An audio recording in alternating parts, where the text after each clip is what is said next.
বন্ধুত্ব সংসারের সব থেকে বড় সম্পর্ক এই বন্ধুত্ব।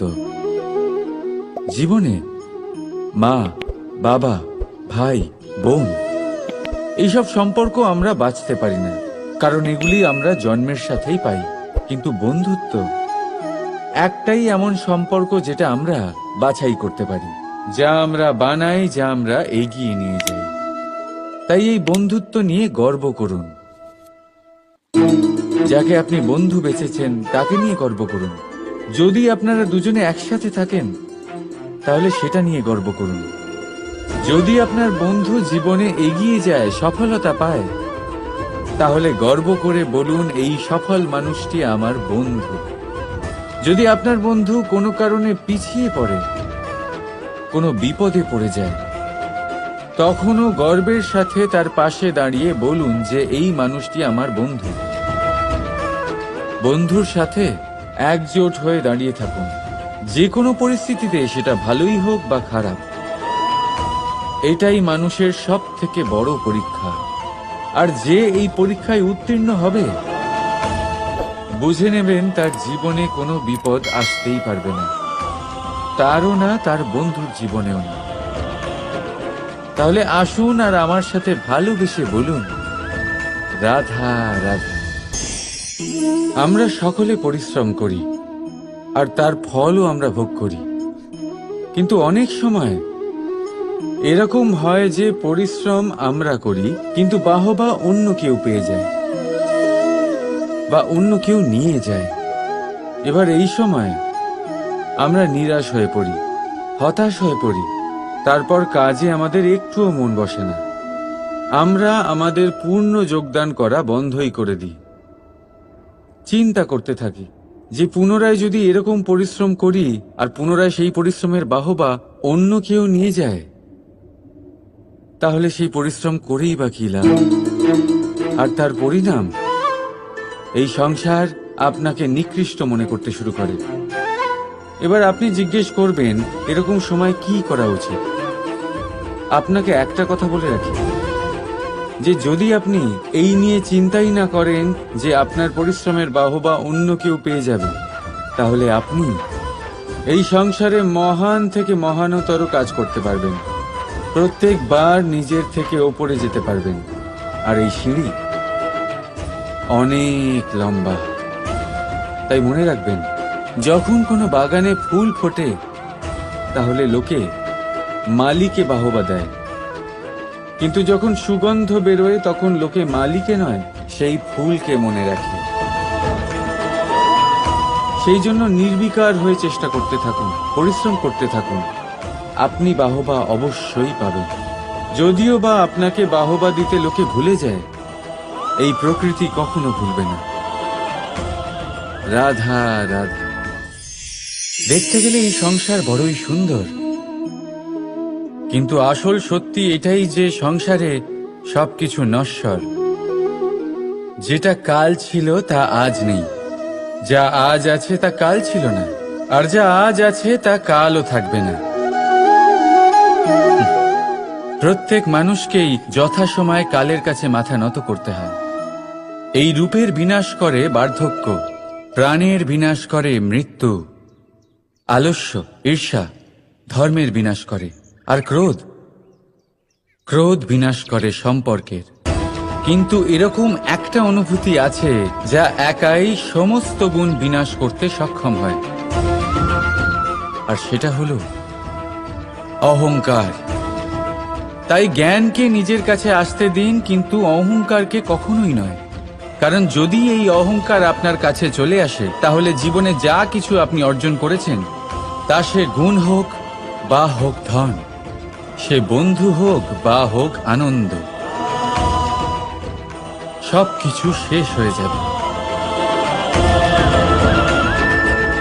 রাধা রাধা। এই পাথর দেখতে পাচ্ছেন আপনি? কত গোল, কতটা চকচকে। বাচ্চাদের অনেক সময় এটা নিয়ে খেলতে ভালো লাগে, আর কেনই বা লাগবে না? কতটা সুন্দর আর মসৃণ এটা।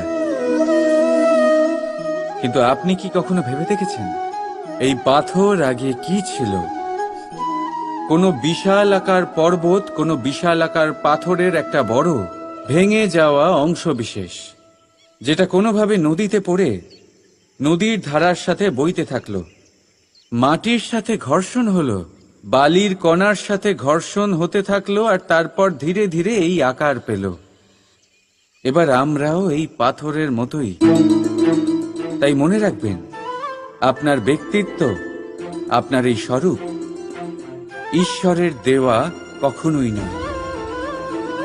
হ্যাঁ, প্রকৃতি অবশ্যই আপনাকে জন্ম দিয়েছেন, কিন্তু আপনি নিজে নিজের ব্যক্তিত্বের রচয়িতা। আর আপনি তা রচনা করেন কঠিন পরিস্থিতির মুখোমুখি হয়ে, সংকটের ধারা পার করে।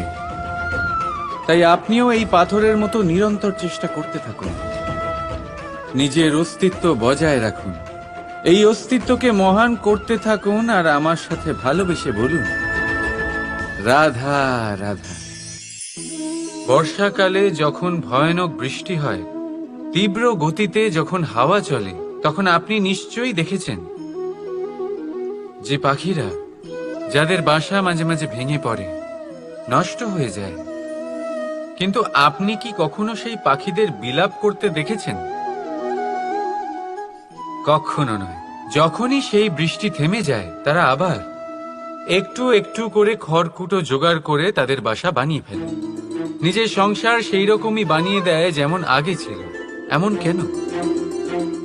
কারণ এই ঝড়ের তাণ্ডবের সাথে সেই পাখিদের কোনো বোঝাপড়া করারই নেই। তারা শুধু সেটাই করতে থাকে যেটা তাদের হাতে আছে, আর সেটাই হলো, আর এটাই হলো সুখী জীবনের মূল মন্ত্র।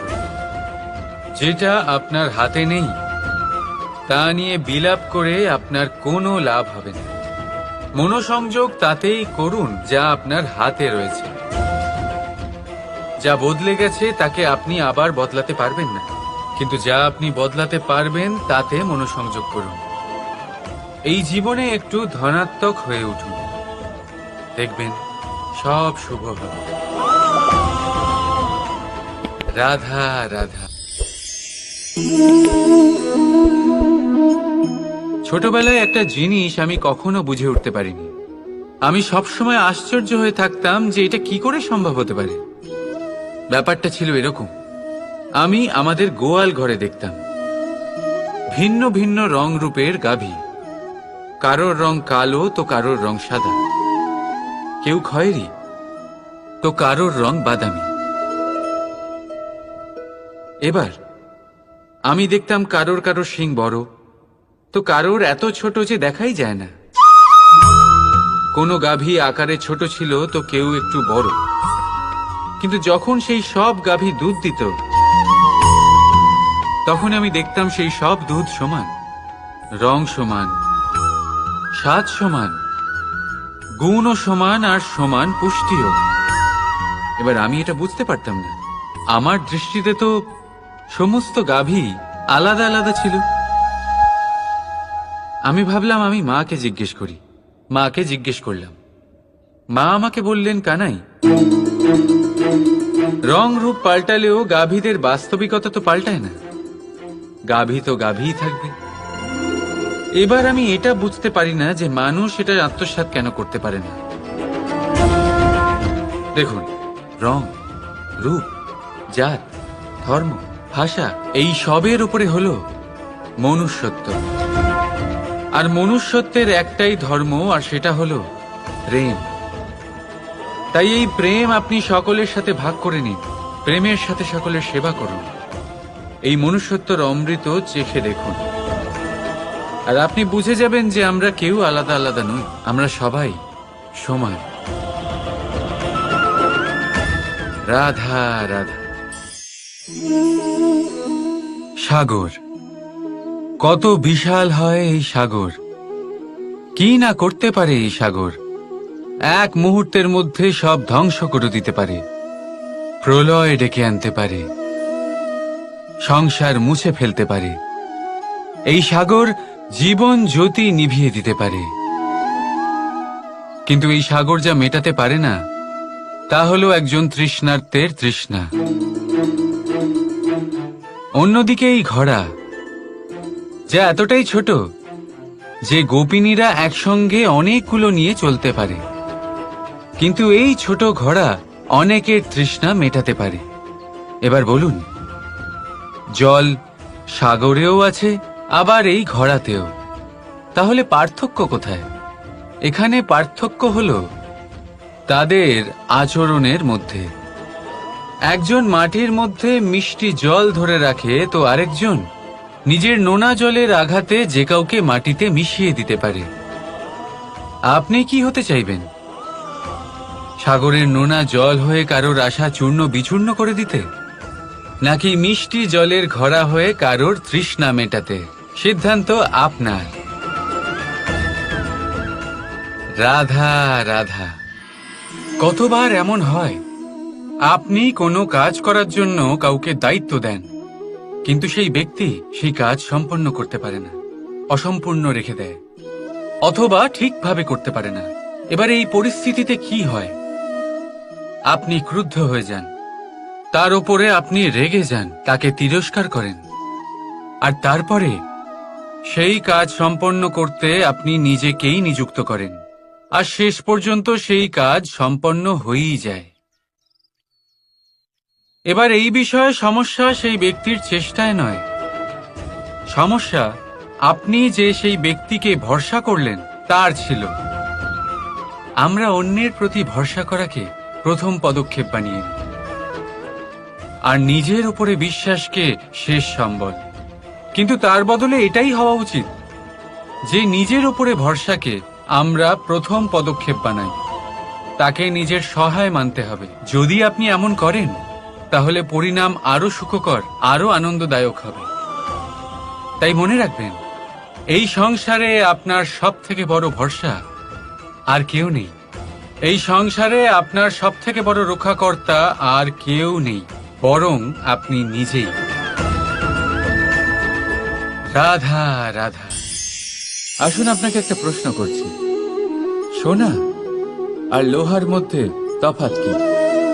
এবার বেশিরভাগ লোকের উত্তর এটাই হবে যে সোনা বহুমূল্য, সোনার মূল্য লোহার থেকে অনেক বেশি। এটা ঠিক, কিন্তু আমাদের এটা ভোলা ঠিক হবে না যে সোনা আমাদের সাজগোজের কাজে লাগে, আমাদের আরো বেশি সুন্দর দেখায়। অন্যদিকে লোহা সেই সৈনিকদের ঢাল ও তলোয়ার হয়ে তাদের রক্ষা করে, যারা আমাদের প্রাণকে রক্ষা করেন। এই সৈনিক না থাকলে আমাদের প্রাণও থাকবে না। এবারে বলুন, সোনার মূল্য বেশি হওয়াতে কি লোহার মূল্য কমে যায়? কখনোই নয়। ঠিক সেইভাবে এই জীবনে আপনি যতই চেষ্টা করুন, কিছু না কিছু এমন থেকে যাবে যা আপনি কখনোই পাবেন না, আর সেই কারণে নিজেকে অক্ষম মনে করা অনুচিত। হতে পারে আপনার কাছে সেই গুণ আছে যেটা সংসারে আর কারোর কাছে নেই। সেই গুণটাকে চিনুন, সেটাকে বাড়ান, আর সেটাকে ব্যবহার করুন। তাই মনে রাখবেন, সংসারে প্রত্যেকটা ব্যক্তি বিশেষ হয়, আর এই সংসারে সবাই সবকিছু পায় না। নিজেই দেখে নিন, সোনাকে যে দোকানে সাজিয়ে রাখা হয়, সেই দোকানের তালা লোহা দিয়ে তৈরি হয়। রাধা রাধা।